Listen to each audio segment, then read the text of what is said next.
दोस्तों, दुनिया में आज बढ़ती आबादी का शोर है। जनसंख्या विस्फोट के खतरों की चर्चा हो रही है। तमाम देश बढ़ती आबादी पर लगाम लगाने की बातें कर रहे हैं। कुदरत के सीमित संसाधनों का हवाला दिया जा रहा है। ये तो तय है कि हमारी धरती का आकार नहीं बढ़ने जा रहा।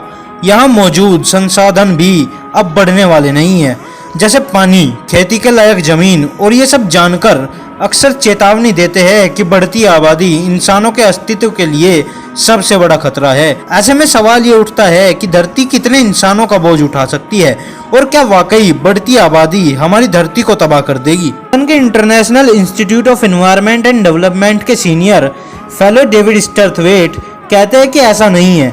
डेविड के मुताबिक आबादी से ज्यादा अहमियत इस बात की है कि आप संसाधनों का इस्तेमाल कैसे करते हैं। वो महात्मा गांधी का हवाला देते हैं। गांधी जी ने कहा था, धरती पर सबकी जरूरत भर का सामान है, मगर सबके लालच को पूरा करने लायक नहीं। पहले धरती पर इंसानों की आबादी बहुत ज्यादा नहीं थी।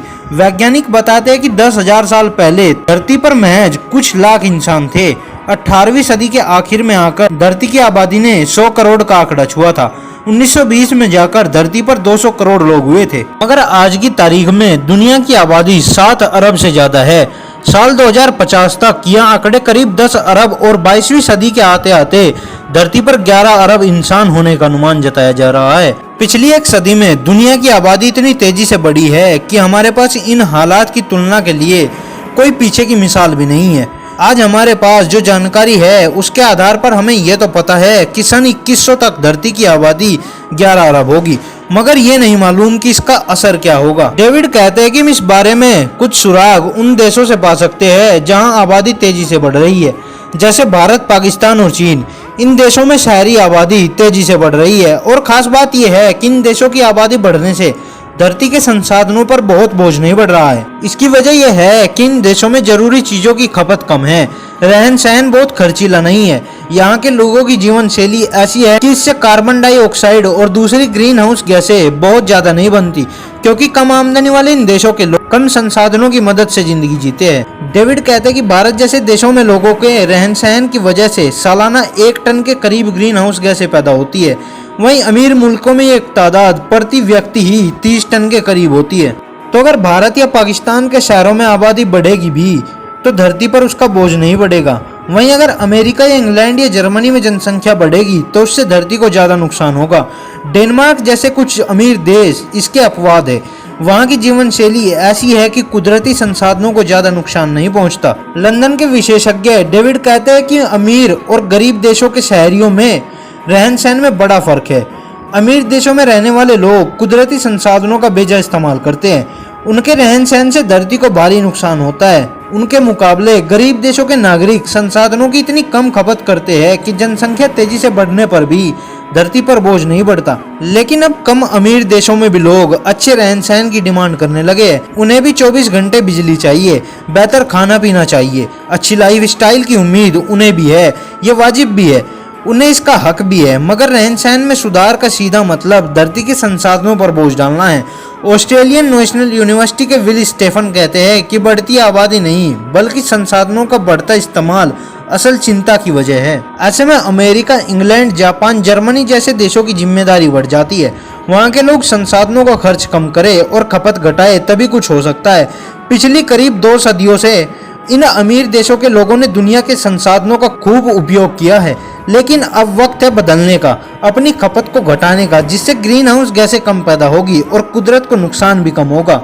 और वैसे भी घरेलू खपत ही ग्रीन हाउस गैसों के निकलने के लिए ज्यादा जिम्मेदार है। 2015 में हुआ एक रिसर्च कहता है कि दुनिया की 60% ग्रीन हाउस गैसें फैक्ट्रियों से नहीं बल्कि घरों से निकलती है। धरती के 80% संसाधन जैसे पानी, जमीन और अनाज का इस्तेमाल घरों में होता है, उद्योगों में नहीं।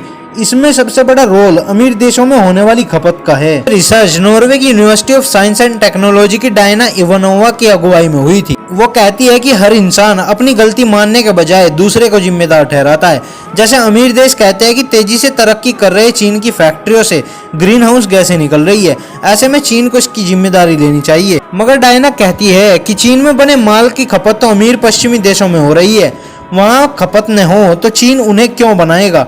तो चीन में ग्रीन हाउस गैसों की बढ़ते उत्सर्जन की असल जिम्मेदारी तो अमीर देशों की कभी न पूरी होने वाली संसाधनों की हवस है। और जरूरी है कि अमीर देशों में रहन सहन बदले, संसाधनों का इस्तेमाल कम हो, वहाँ के लोग बाकी दुनिया के प्रति अपनी जिम्मेदारी को समझे, तभी कुछ हो सकता है। फिर भी बिल स्टेफन कहते हैं कि 11 अरब लोगों का बोझ उठा पाना धरती के लिए मुश्किल होगा, इसलिए जरूरी है कि हम बढ़ती आबादी पर भी काबू पाने की कोशिश करें, साथ ही आगे चलकर इसे घटाने के तरीकों पर भी अमल करें।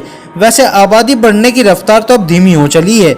1960 में जनसंख्या बढ़ने की रफ्तार जो थी आज उसकी आधी रह गई है। उस वक्त एक महिला औसतन 4 से 5 बच्चों को जन्म देती थी, आज ये औसत घटकर 1 से 2 के आसपास रह गया है। मगर इस रफ्तार से तो आबादी पर जिस तरह के कंट्रोल की बात कर रहे हैं उसे हासिल करने में सदियां बीत जाएगी, इतना वक्त इंसान के पास नहीं है। ऑस्ट्रेलिया के एडिलेड यूनिवर्सिटी के कोरे ब्रेडशा कहते हैं कि कयामत आ जाए और एक साथ करीब 2 अरब लोगों की मौत हो जाए, दुनिया के सभी देश चीन की एक संतान की नीति पर अमल शुरू करे, तो भी 2100 आते आते धरती की जनसंख्या 11 अरब के आसपास हो ही जाएगी। फिर भी जरूरत है कि हम बच्चे पैदा करने की दर पर लगाम लगाए। इसके लिए सबसे जरूरी है औरतों को तालीम और रोजगार मुहैया कराया जाए। संयुक्त राष्ट्र संघ की एक रिपोर्ट कहती है कि दुनिया की 35 करोड़ औरतें अपना आखिरी बच्चा नहीं चाहती थी, मगर उनके पास इतने अधिकार नहीं थे कि वो इसका फैसला ले सके कि वो ये बच्चा पैदा नहीं करेगी। अगर हम ऐसी औरतों को पढ़ाएंगे और रोजगार देकर उनके हाथ मजबूत करेंगे तो ये आबादी घटाने में कामयाबी मिलेगी। और फिर बात घूम फिर कर वहीं आ जाती है, अगर धरती 11 अरब लोगों का बोझ नहीं उठा सकती तो आखिर कितने लोगों का उठा सकती है? इस सवाल का जवाब बहुत ही मुश्किल है। एडिलेड यूनिवर्सिटी के कोरे ब्रेडशा कहते हैं कि जवाब कई बातों पर निर्भर करता है, जैसे खेती के तरीके, बिजली उत्पादन का जरिया और आने जाने के जरिए, जिनका सीधा असर कुदरती संसाधनों पर पड़ता है। साथ ही हमें यह भी देखना होगा कि क्या हम गरीब देशों के लोगों को गरीबी में ही रहने देना चाहते हैं, और वहीं बहुत से लोग मानते हैं कि दुनिया की आबादी पहले ही धरती की कुव्वत से ज्यादा है। जो लोग अच्छे रहन सहन के आदी हो गए हैं वो बदलना नहीं चाहते। उन्हें देखकर गरीब देश भी संसाधनों के ज्यादा उपयोग की तरफ तेजी से बढ़ रहे हैं। इसका पर्यावरण पर, पेड़ पौधों पर और जानवरों की नस्लों पर बुरा असर पड़ता है। जंगल साफ किए जा रहे हैं, पानी के स्रोतों को घटाया जा रहा है, समंदर में भी प्रदूषण बढ़ रहा है। तभी तो आज करीब 100 करोड़ लोग भुखमरी के शिकार हैं और वहीं करीब 100 करोड़ लोग कुपोषण के। 2012 में आई संयुक्त राष्ट्र की रिपोर्ट कुछ दिलचस्प आंकड़े बताती है। इसके मुताबिक हमारी धरती 8 अरब से लेकर 1024 अरब लोगों तक का बोझ उठा सकती है, लेकिन इसके लिए अलग अलग रहन सहन के पैमाने होंगे। बुनियादी तौर पर कोई भी संख्या सही नहीं है जब तक हम ये न तय कर ले कि हमें कैसी जिंदगी बितानी चाहिए, अमेरिका या यूरोप जैसी, या संसाधनों के दुरुपयोग की हद तक खपत वाली, या एशिया अफ्रीका के कई देशों जैसे अभाव वाली जिंदगी। धरती जैसे ग्रहों की खोज में लगे हुए हैं, और अगर ऐसा कोई ग्रह मिल भी जाता है तो उस पर जाने में काफी समय लग जाएगा। तो फिलहाल तो धरती ही इंसान का ठिकाना है, इसलिए हमें यहीं पर अच्छे से रहने के तरीके सोचने चाहिए ताकि कुदरत की खूबसूरती भी बसी रहे और इंसान की नस्ल भी फलती फूलती रहे। सबसे सही तरीका तो यही होगा कि हम अपने रहन सहन में बदलाव लाए, संसाधनों की खपत कम करें, तभी शायद पता चल सकेगा कि धरती कितनी आबादी का बोझ उठा सकती है। तो दोस्तों आज के लिए बस इतना ही, और अगर आपको ये वीडियो पसंद आई हो तो इसे लाइक करने के साथ साथ अपने फैमिली और फ्रेंड्स के साथ शेयर जरूर करना। और अगर आप नए हो इस चैनल पर तो ऐसे इंटरेस्टिंग वीडियोस को देखने के लिए चैनल को सब्सक्राइब करने के साथ साथ नोटिफिकेशन बेल को भी ऑन कर देना ताकि आप देख सकें हमारा वीडियो सबसे पहले। तब तक के लिए बाय और मिलते हैं नेक्स्ट वीडियो में।